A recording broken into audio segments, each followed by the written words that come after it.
کہ مدارس دینیہ، یہ مساجد، یہ مدارس، یہ خانقاہیں، یہ اللہ نے ایک ایسا نظام آپ کو عطا کیا ہے کہ آپ کہیں راستے سے بھٹکنے کی کوشش کریں تو یہ آپ کو راستے سے بھٹکنے سے بچا لیتے ہیں۔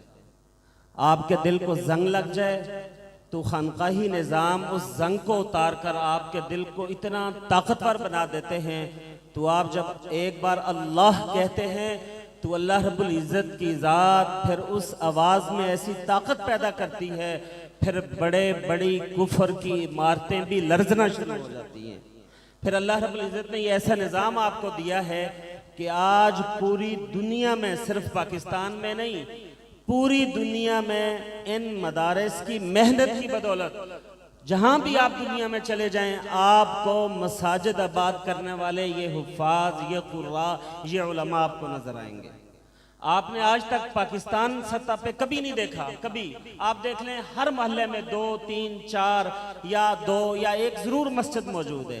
کیا آپ نے ساری زندگی میں کبھی سنا کہ آپ کے ائمہ مسجد میں سے کسی امام نے یہ کہا ہو میری تنخواہ تھوڑی ہے، میں ہڑتال پہ جا رہا ہوں، میں نماز نہیں پڑھاؤں گا، میں بچوں کو قرآن کی تعلیم نہیں دوں گا؟ کبھی آپ نے سنا کہ پورے ملک کے ائمہ نے متحد ہو کر ہڑتال کی ہو؟ نہیں۔ آپ سنتے ہیں کلرک ہڑتال کرتے ہیں، آپ کے سکول کے اساتذہ ہڑتال کرتے ہیں، کالج کے اساتذہ ہڑتال کرتے ہیں، یونیورسٹیز کے اساتذہ ہڑتال کرتے ہیں، تنخواہیں بڑھاؤ، الاؤنسز بڑھاؤ، پیکج بڑھاؤ۔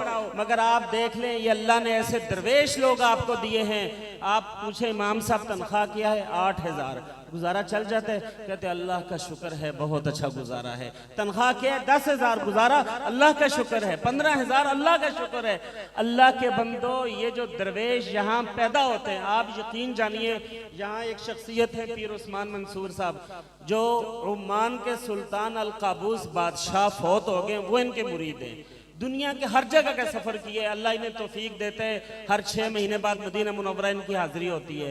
لیکن ایک بات، ہمیں جو 20 سال قبل مدارس کی وہ دال، جس دال میں کوئی دال کا دانہ نہیں، صرف شوربہ ہوتا تھا، وہ گوشت جس میں کوئی بوٹی نہیں ہوتی تھی، واللہ مسجد میں کھڑا ہوں، جو لذت 20 سال پہلے ہمیں اس دال میں آتی تھی، دنیا کا سب سے اچھا کھانا کھا کے بھی وہ لذت حاصل نہیں ہے۔ 20 سال قبل جو ماحول تھا، جو نورانیت تھی، جو ایک ماحول تھا مدرسے کا، آج بھی ہم کہتے ہیں افسوس، پھر بچپنا ہوتا، پھر ہم مدرسے میں جا کر داخل ہوتے، پھر ہم وہاں تعلیم حاصل کرتے، پھر وہ رونقیں، پھر وہ ایمان کی بہاریں، پھر وہ تہجد، پھر وہ اللہ کے سامنے گڑ گڑانا، پھر اللہ سے مضبوط تعلق قائم کرنا۔ لیکن آج وہ موقع میسر نہیں ہے۔ تو یہ جو مدارس ہے، یہ اسی لیے یہ آپ کو ایسی نرسری دیتے ہیں، یہ ایسے لوگ آپ کو مہیا کرتے ہیں جو بغیر پیٹ کی پرواہ کیے، نسلوں کی پرواہ کیے، اولادوں کی پرواہ کیے، عائزہ و اقارب کی پرواہ کیے، بغیر کسی لالچ کے، بغیر کسی حرص کے، بغیر کسی طمع کے، یہ آپ کا دین، آپ کی رہنمائی کے لیے، دین تک آپ پہنچانے کے لیے، آپ تک پہنچانے کے لیے بس یہ ہر وقت کھڑے رہتے ہیں، اور یہ علماء خدمات سر انجام دیتے رہتے ہیں۔ ہم ایک بچے سے پوچھتے ہیں جو مدرسے میں پڑھتے ہیں، ہم کہتے ہیں بیٹا 1-2 سال بعد آپ عالم بن جائیں گے، کیا کریں گے آپ عالم بننے کے بعد؟ کہتے جی دین کا کام کروں گا۔ ہم کہتے ہیں تنخواہ نہیں ملے گی، کہتے بغیر تنخواہ کے کروں گا۔ آپ خانقاہوں میں جائیں، وہاں اللہ اللہ کی ضربیں لگانے والے بغیر تنخواہوں کے کام کر رہے ہیں۔ آپ اللہ کی راہ میں نکلنے والے جماعتوں کو دیکھ لیں، پیسہ بھی اپنا، مال بھی اپنا، وقت بھی اپنا، بستر بھی اپنا، توانائی طاقتیں بھی اپنی، بس اللہ کی راہ میں، کہتے اللہ کی راہ میں نکل کھڑے۔ آپ علماء سے پوچھیں آپ بچوں کو قرآن کیوں پڑھاتے؟ کہتے اللہ کی رضا کے لیے۔ آپ پوچھیں کہ آپ اپنے بچوں پر اتنی محنت کیوں کرتے ہیں، فجر سے پہلے، رات عشاء کی اتنی دیر بعد تک؟ کہتے ہیں اللہ کی رضا کے لیے۔ تو لوگوں، یہ وہ لوگ ہیں جو درویش ہیں، تھوڑی تنخواہ میں دین آپ تک پہنچاتے ہیں۔ اور ایک بات میں ہمیشہ کہا کرتا ہوں، علامہ اقبال جب گئے ہسپانیہ، آج کے اسپین میں، جامعۃ الحمراء میں، علامہ اقبال وہاں دیکھا آدھی مسجد گوڑو میں، استقبال خانے میں، آدھی مسجد ویران، آدھی مسجد میں چرچ، بالکل کوئی اذان دینے والا نہیں۔ وہاں علامہ نے ان مدارس کے لیے کہا تھا، علامہ نے کہا ہندوستانیوں، میں یہاں جامعۃ الحمراء اپنی آنکھوں سے دیکھ آیا ہوں، جہاں مدرسہ ویران ہے، جہاں دنیا کا سب سے بڑا مدرسہ تھا، مسجد ویران ہے، استقبال خانے میں ہے، چرچ میں تبدیل ہو چکی ہے۔ اگر آپ کی مستو میں یہ مدارس، یہ خانقاہیں، یہ مکتب رہے تو یاد رکھیں یہاں دین کی تعلیم چلتی رہی، کوئی آپ کو گمراہ نہیں کر سکے گا، مسجدیں آباد ہوں گی۔ آج آپ کے ملک کی مساجد آباد ہیں، یہ نہیں کہ مرہون منت ہیں۔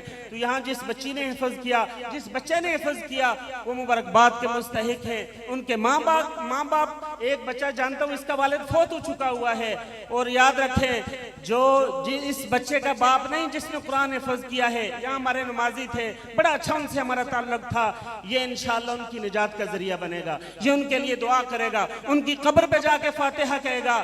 آخری بات کے بعد سمیٹنے لگا ہوں، یہاں ڈی ایچ اے میں باہر سے فوتگی ہوگی، جنازہ لایا گیا۔ ہمارے وہاں ایک دوست امام تھے مسجد کے، کہتے ہیں جب جنازہ تیار تھا صفیں درست کر لیں، امام صاحب نے کہا اجازت دیں میں جنازہ پڑھاؤں آپ کے باپ کا۔ جس جوان کے باپ کا جنازہ تھا وہ سائٹ پہ جا کے کھڑا ہو گیا۔ انہوں نے کہا آپ کے باپ کا جنازہ ہے؟ آئے کہتے ہیں مجھے تو نہیں پتا جنازہ کیا ہے، دعا کیا ہے، ثنا کیا ہے، درود پاک کیا ہے، پڑھا کیسے جاتا ہے، مجھے تو کچھ پتا نہیں ہے۔ انہوں نے اس جنازے کے موقع پہ بھی کہا تھا یہ کھرب پتی آدمی ہے، یہ باپ کھربوں روپے جو بیٹے کو وراثت میں چھوڑ کر کے گیا، اس باپ کو کیا فائدہ کہ اس کے بیٹے کو اس کے باپ کا جنازہ پڑھنا بھی نصیب نہیں ہوا۔ یہ قرآن اس لیے پڑھایا جاتا ہے، یہ باپ کی قبر پہ بچہ دعا کرے گا، یہ فاتحہ کہے گا، یہ ہاتھ بلند کرے گا، اور انشاءاللہ اگر یہ بچے قرآن کے حافظ ہوں گے، دین کے ساتھ جڑیں گے تو لازمی مغفرت کی دعا کریں گے۔ تو انشاءاللہ کوشش کریں گے نا آپ بھی اپنے بچوں کو جوڑیں۔ ہمارے یہاں آپ جانتے ہیں پاکستان میں وہ حالات نہیں کہ لوگ واللہ اگر یہاں ہمارے اختیارات میں ہوتا ایک بچہ قرآن کا حافظ، یہ دنیا کا سب سے خوش قسمت بچہ اور بچی ہے۔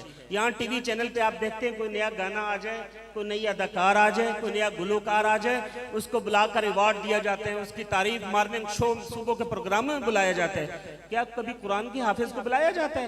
ابھی سعودیہ میں پوری دنیا میں اذان کی خوبصورتی کا مقابلہ ہوا، قرآن پڑھنے کا مقابلہ ہوا، وہاں حوصلہ افزائی کی جاتی ہے، وہاں بچوں کو انعامات سے نوازا جاتا ہے۔ یہاں ہمارے ہاں کیا کہتے ہیں مولوی تو بنے گا نا بچہ، اگر مولوی بن گیا کھائے گا کتوں انہوں کون؟ آپ یہاں دیکھ لیں جتنے مولوی بیٹھے ہیں کتنا خوبصورت لباس ہے، یہ جتنے مولوی بیٹھے ہیں بہت اچھا کھانا کھاتے ہیں۔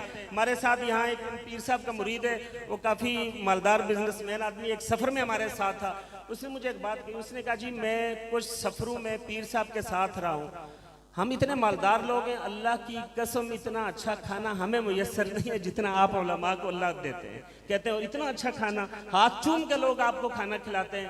جب آپ اپنے بیٹے کو دین کے لیے وقف کریں گے، اللہ رب العزت مخلوق کے دلوں کو آپ کے تابع فرما دیں گے، اور یہ ساری مخلوق پھر آپ کے پیچھے پیچھے پھرے گی۔ تو انشاءاللہ کوشش کریں گے نا جی، آپ کوشش فرمائیں، اللہ رب العزت اجر دے۔